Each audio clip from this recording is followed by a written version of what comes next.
It's really nice to watch you do that after this speech. Thank you. Hi. Thank you. Thank you, Michael, for that introduction. And big thanks to Arlo for doing all of this and everyone who worked with Arlo to make this happen. Let's give the seminars a round of applause.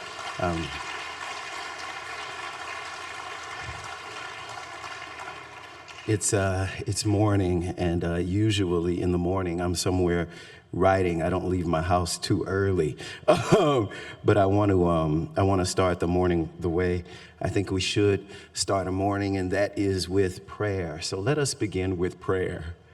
Prayer of the backhanded, not the palm, not the pear tree switch, not the broomstick, nor the closest extension cord. Not his braided belt, but God, bless the back of my daddy's hand, which, holding nothing tightly against me and not wrapped in leather, eliminated the air between itself and my cheek. Make full this dimpled cheek unworthy of its unfisted print, and forgive my forgetting the love of a hand hungry for reflex, a hand that took no thought of its target, like hail from a blind sky, involuntary, fast but brutal in its bruising. Father, I bear the bridge of what might have been a broken nose. I lift to you what was a busted lip. Bless the boy who believes his best beatings lack intention, the mark of the beast. Bring back to life the son who glories in the sin of immediacy, calling it love. God, save the man whose arm, like an angel's invisible wing, may fly backward in fury, whether or not his son stands near. Help me hold in place my blazing jaw as I think to say, excuse me. Thank you.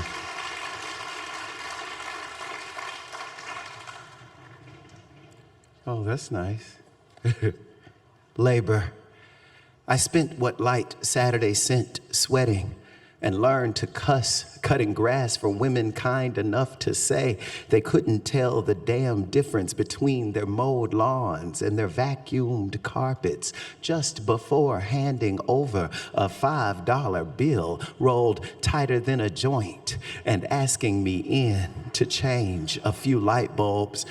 I called those women old because they wouldn't move out of a chair without my help or walk without a hand at the base of their backs. I called them old, and they must have been. They're all dead now, dead, and in the earth I once tended.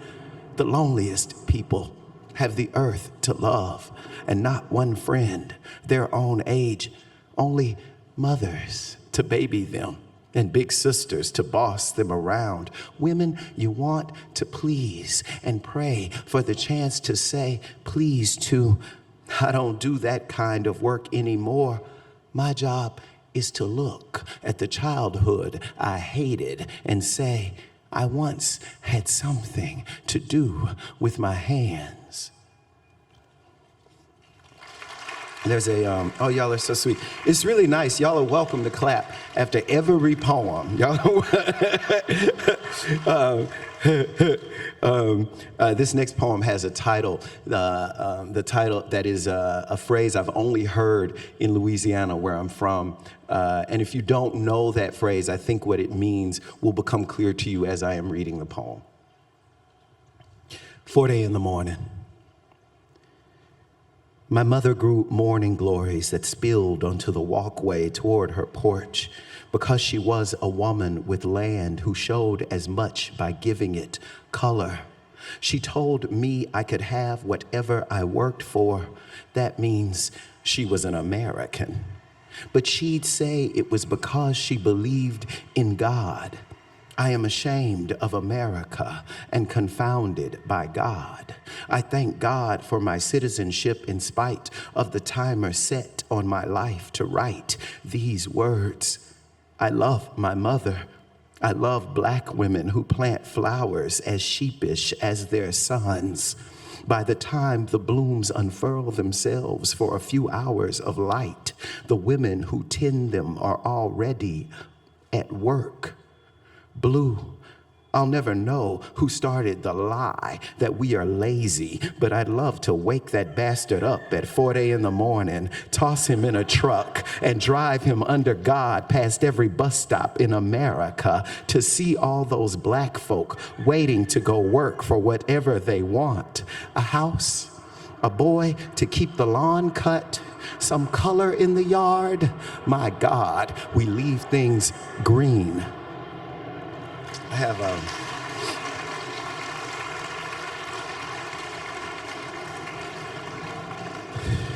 people often ask me how my poems get written, and this one's kind of funny. I've been reading to you, mostly, as you can tell, poems from my childhood, poems inspired by my own childhood.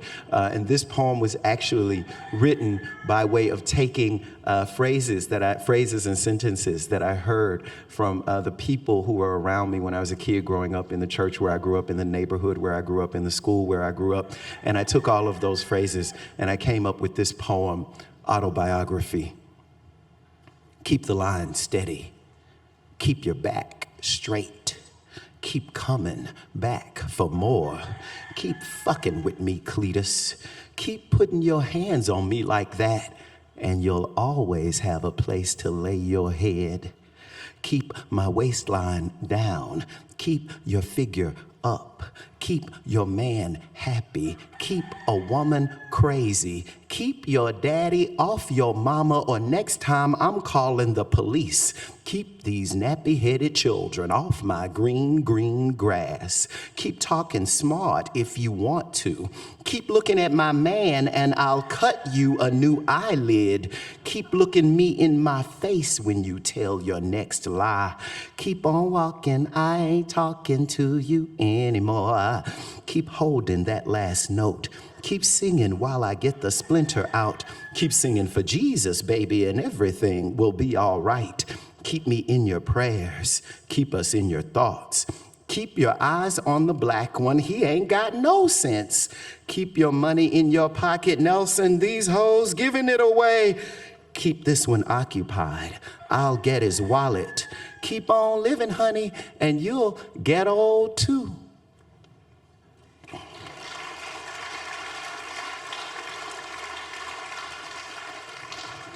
This next poem has a little bit of the Odyssey in it, and I should also say I think it owes a great debt to a poem I love by Gwendolyn Brooks called Gay Chaps at the Bar. Hero. She never knew one of us from another, so my brothers and I grew up fighting over our mother's mind. Like sun-colored suitors in a Greek myth, we were willing to do evil. We kept chocolate around our mouths. The last of her mother's lot. She cried at funerals, cried when she whipped me. She whipped me daily. I am most interested in people who declare gratitude for their childhood beatings. None of them took what my mother gave, waking us for school with sharp slaps to our bare thighs. That side of the family is darker. I should be grateful, so I will be. No one on earth knows how many abortions happened before a woman risked her freedom by giving that risk a name, by taking it to breast. I don't know why I am alive now that I still cannot impress the woman who whipped me into being. I turned my mother into a grandmother.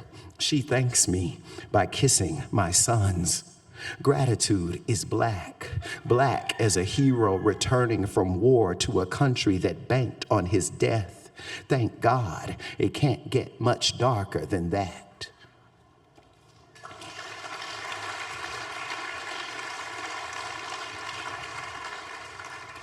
As a human being, there's the happiness you have and the happiness you deserve.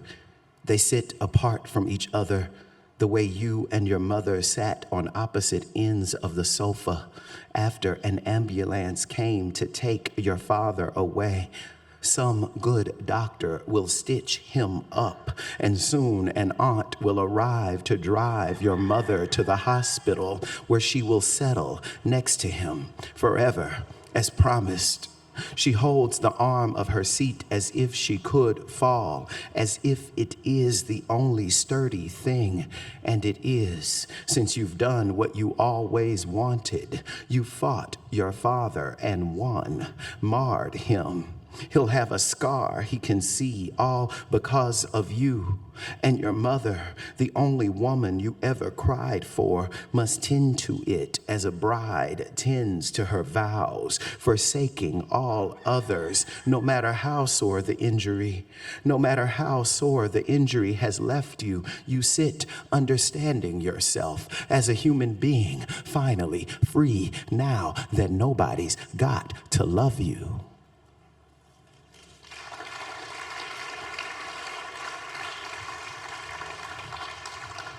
So one of the things that I'm doing when I'm writing poems is trying to,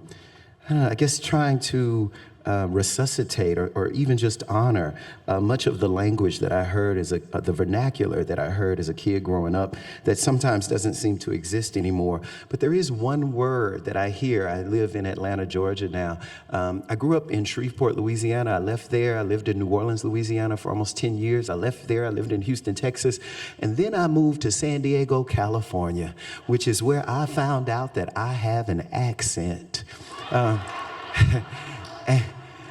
I also found out that there were words and phrases that were particular to the South, and this next poem is titled after one of those words. That word is nim. Nim means that person and everyone you associate with that person. I see some head nods, so maybe I really am in the South. To put that word in context for you, let's say you see somebody, maybe from high school, when you knew them before, you were close to them, you knew them and their family, but you hadn't seen them in a while. When you see them again, you might say, "Hey, how you doing? How is your mama and them?"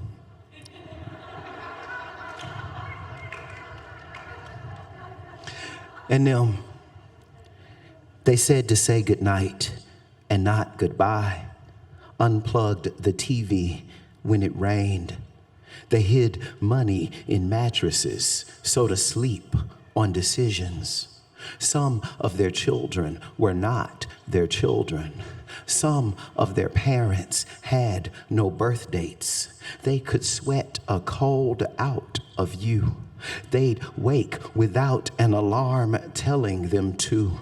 Even the short ones reached certain shelves. Even the skinny cooked animals too quick to catch.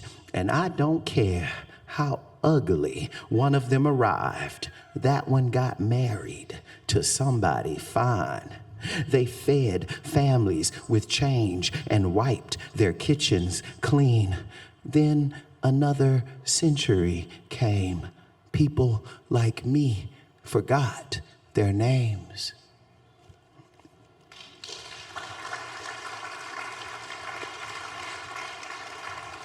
So I read you some poems about my own personal nim, or some people who have become a part of my own personal nim. This first one, before I read it, you may want to know that Janis Joplin recorded the Gershwin standard Summertime with Big Brother and the Holding Company for their 1968 chart-topping album Cheap Thrills. She died of a heroin overdose in 1970. She was 27 years old. Track 5, Summertime, as performed by Janis Joplin. God's got his eye on me, but I ain't a sparrow. I'm more like a lawnmower, no, a chainsaw. Anything that might mangle each manicured lawn in Port Arthur, a place I wouldn't return to if the mayor offered me every ounce of oil my daddy cans at the refinery. My voice, ain't sweet, nothing nice about it. It won't fly, even with Jesus watching. I don't believe in Jesus. The Baxter boys climbed a tree just to throw persimmons at me. The good and perfect gifts from above hit like lightning, leave bruises. So I lied. I believe, but I don't think God likes me.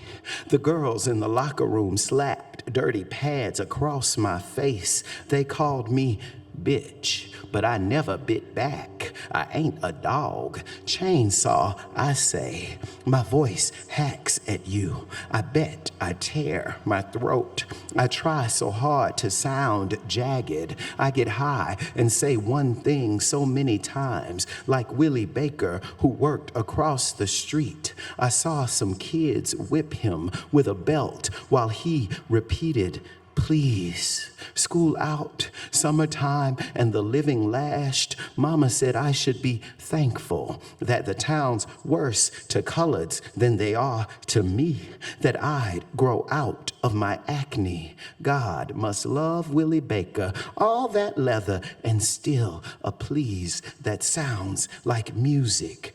See, I wouldn't know a sparrow from a mockingbird. The band plays, I just belt out, please. This tune ain't half the blues. I should be thankful. I get high and moan like a lawnmower so nobody notices. I'm such an ugly girl.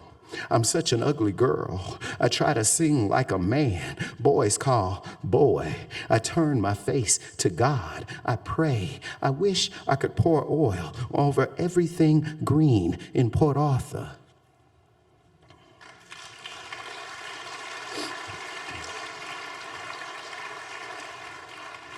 I wrote this next poem after finding out about and being confounded by the very long list of people who have supposedly committed suicide while in police custody. That list includes people like Jesus Huerta in North Carolina, who, after having been patted down while handcuffed on the walk from the police cruiser to the building where he was to be booked, somehow managed to shoot himself in the back corner of his head. Or Victor White III in Louisiana, where I'm from, who, after having been patted down while handcuffed, sitting in the back seat of a police cruiser, somehow managed to shoot himself in his upper back.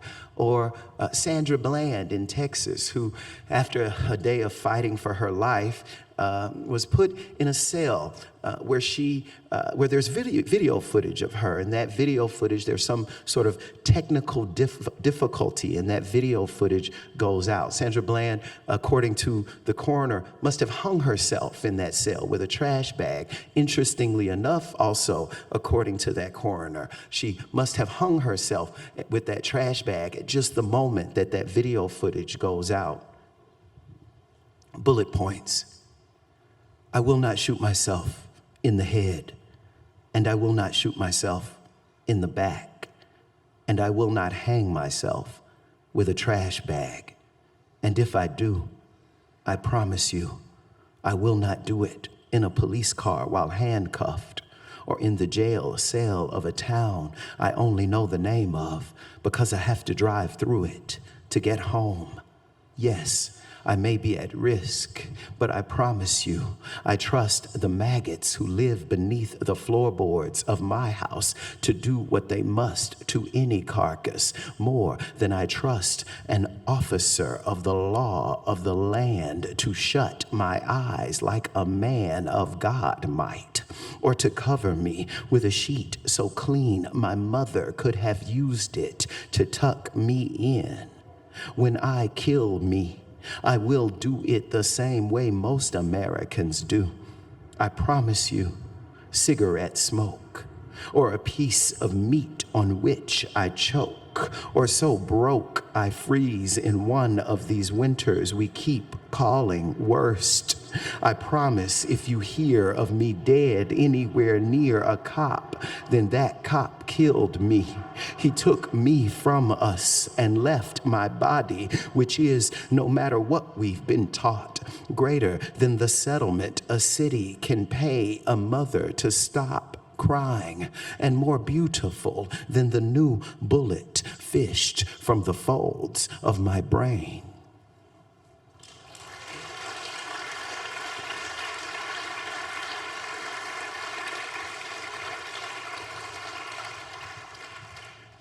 Say thank you.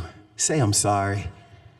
I don't know whose side you're on, but I am here for the people who work in grocery stores that glow in the morning and close down for deep cleaning at night, right up the street and in cities I mispronounce, in towns too tiny for my big black car to quit, and in every wide corner of Kansas where going to school means at least one field trip to a slaughterhouse. I want so little, another leather-bound book, a gimlet with a lavender gin, bread so good when I taste it, I can tell you how it's made. I'd like us to rethink what it is to be a nation. I'm in a mood about America today. I have PTSD about the Lord. God save the people who work in grocery stores. They know a bit of glamour is a lot of glamour. They know how much it costs for the eldest of us to eat. Save my loves and not my sentences. Before I see them, I draw a mole near my left dimple. Add flair to the smile they can't see behind my mask. I grin or lie, or maybe I wear the mouth of a beast. I eat wild animals while some of us grow up knowing what gnocchi is. The people who work at the grocery don't care. They say, thank you. They say, sorry, we don't sell motor oil anymore, with a grief so thick you could touch it. Go on, touch it. It is early. It is late. They have washed their hands. They have washed their hands for you, and they take the bus home.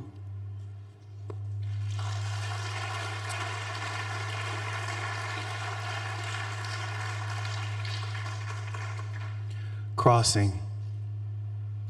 The water is one thing, and one thing for miles. The water is one thing, making this bridge built over the water another. Walk it early. Walk it back when the day goes dim. Everyone rising just to find a way toward rest again. We work. Start on one side of the day like a planet's only sun, our eyes straight until the flame sinks. The flame sinks. Thank God I'm different. I figured and counted. I'm not crossing to cross back. I'm set on something vast. It reaches long as the sea. I'm more than a conqueror, bigger than bravery. I don't march. I'm the one who leaps.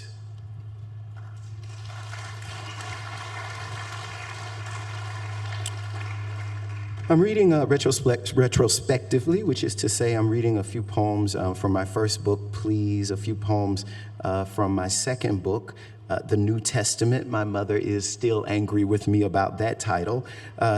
And I'm also reading from my most recent book, The Tradition. One of the features of this book is a form that I invented called a duplex. A duplex is at once a hustle, a sonnet, and a blues poem. And I'll read one for you now so that you can hear all those sounds of all those forms coming through. Duplex. I begin with love, hoping to end there.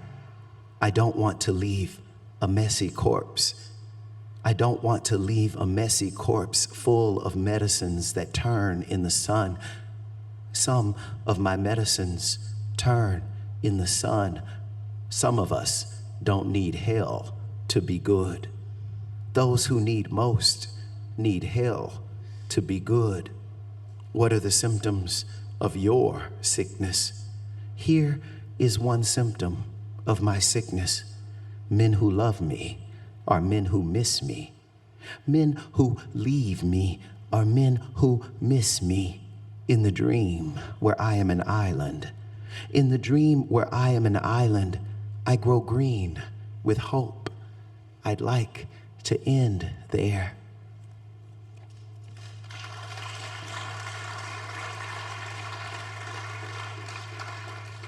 So, I believe that every poem is a love poem, and yet I would like to ask if it's okay if I finish with some love poems. Can I read you some love poems?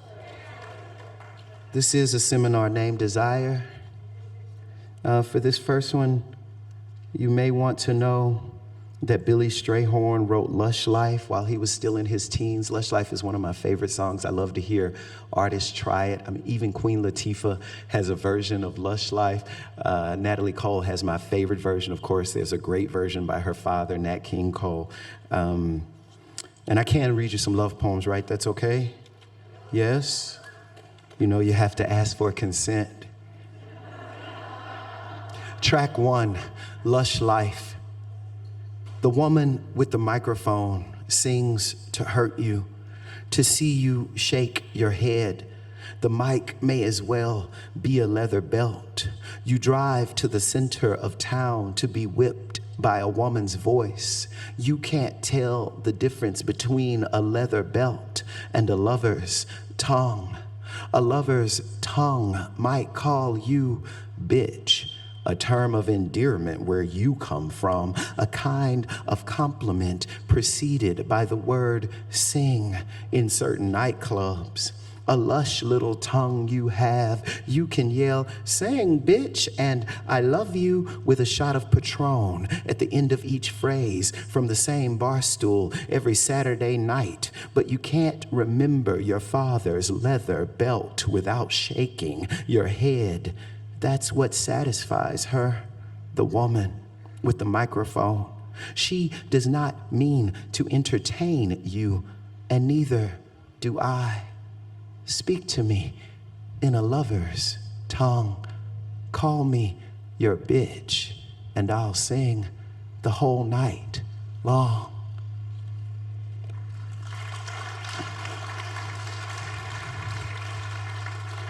You said it was okay. You said I could read your love poems. Your body made heavy with gin. I can relax.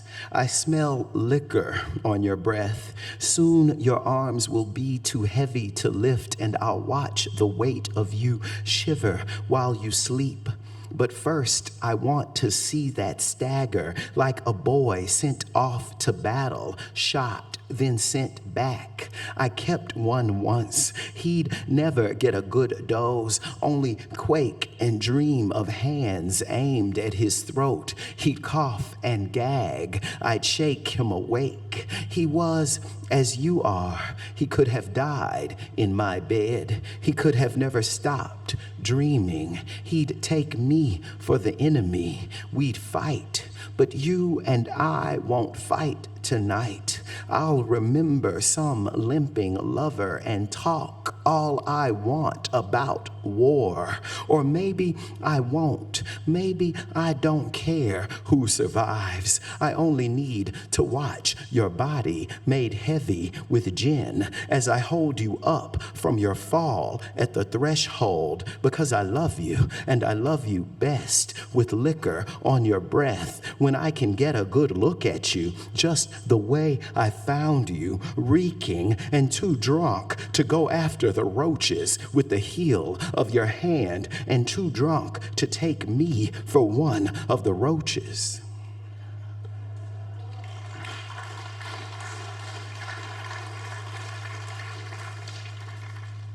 Duplex. I still believe in God. What else keeps me from slaughter? Who else holds the butcher's hand? Sweet slaughter, though I'd pray, give me butcher's hands. Matthew baked me cakes as if I could be saved. He baked spice cake, humming as if we were safe, as if this weren't the land of milk and money. We can't survive this nation of white money, says the black man as his excuse for malice. What black man needs an excuse for malice? Why mask the salt? No sugar is that sweet. My pressure's high. No sugar could make me sweet if he came back today, if he forgave me, since he won't come back. won't forgive me. I believe in God. Who else would keep me?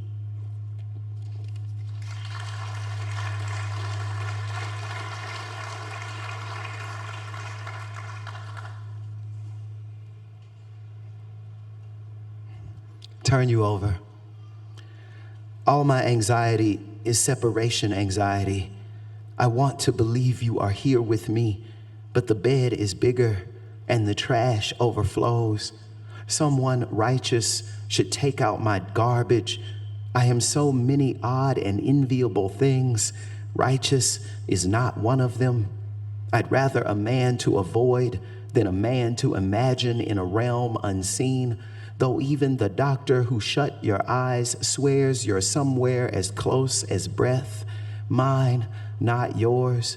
You don't have breath. You got heaven. That's supposed to be my haven. I want you to tell me it sparkles there. I want you to tell me anything again and again while I turn you over to quiet you or to wake and remind you I can't be expected to clean up after a man. Thank you. I love poems. I love poems more than anything. I love poems more than anything except maybe one thing. The thing I really love most in the world is cuddling. So I'm going to read you a poem about cuddling. I'm really proud of it because who gets their two favorite things in the same place at the same time? Stand. Peace on this planet, or guns glowing hot. We lay there together as if we were getting something done. It felt like planting a garden or planning a meal for a people who still need feeding. All that touching or barely touching, not saying much, not adding anything. The cushion of it, the skin and occasional sigh, all seemed like work worth mastering. I'm sure somebody died while we made love. Somebody killed somebody black. I thought then of holding you as a political act. I may as well have held myself. We didn't stand for one thought, didn't do a damn thing. And though you left me, I'm glad we didn't.